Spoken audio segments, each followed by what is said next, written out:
I've always wanted to wear a flower crown, so I made myself one. We've already ascertained in the previous post that Jesus, or the high priest, is not from the tribe of Levi. Today we're going to continue to prove that. Okay, fast forward to the letter to Hebrews. Moses, great as he was, gave us the framework, a shadow of the perfection to come.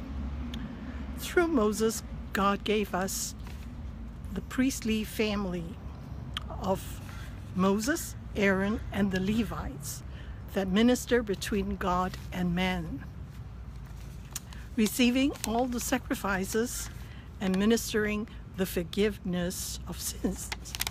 But they were sinful people, like us. Before they can atone for the people's sins, they must atone for their own first. Whatever was given to Moses was a shadow of the perfection to come. In the book of Hebrews, chapter 3, verses 1, we read onwards, "This Jesus, whom we declare to be God's messenger and high priest." Again, in Hebrews 4, verses 14 to 16, "That is why we have a great high priest who has gone to heaven, Jesus, the Son of God. Let us cling to him and never stop trusting him. This high priest of ours understands our weaknesses, for he faced all the temptations we do, yet he did not sin. So let us come boldly to the throne of our gracious God. There we will receive his mercy." But Jesus' role of high priest was not from the ordinary line of Levites.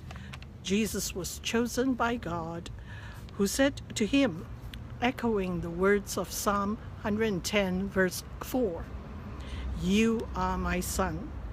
Today I have become your father. You are a priest forever in the line of Melchizedek." So I will now answer the question, who was Melchizedek? In the next post, there was someone who asked, who was Melchizedek? One cannot, in a previous post, I've proved that Jesus was not from the line of Levi. In order to be a priest, you have to come from the line of Levi. But Jesus was not from the line of Levi, but from Judah. So where did his priesthood comes from? And he is compared to Melchizedek. So to answer these questions, you will come face to face with the question of who was this Melchizedek that is mentioned. This will be answered in the next post. Hebrews 7:14, our Lord Jesus came from the tribe of Judah, not Levi. And Moses never mentioned the tribe of the tribe of Judah in connection with the priesthood. So Hebrews 7:18, yes, the old requirement about the priesthood was set aside because it was weak and useless. It was good for a time, but when the fullness of time came, when Jesus came, it was set aside. So we have a new high priest, not from the ordinary line of Levites, but from a different line, kind of like Melchizedek, whose appearance, whose heritage, who's coming, where he came from or where he's going is unknown. So it's extraordinary. So this old requirement about the priesthood as coming from the line of the tribe of Levi was set aside because it was weak and useless. If it were powerful and useful, we'd still be using it. Hebrews 7:24, Jesus in heaven now remains a high priest forever. He is able once and for all to save everyone who comes to God through him. He lives forever to plead with God on our behalf. He does not need to offer sacrifices for himself because he is God and sinless. Jesus sacrificed himself on the cross and therefore atoned for all sins. However great Moses was, the law of Moses is only a copy, a shadow of the real one in heaven. As a beautiful prayer we read in church the other day goes, "Then, in the fullness of time, God sent his eternal word, made mortal flesh in Jesus, born into the human family and dwelling among us.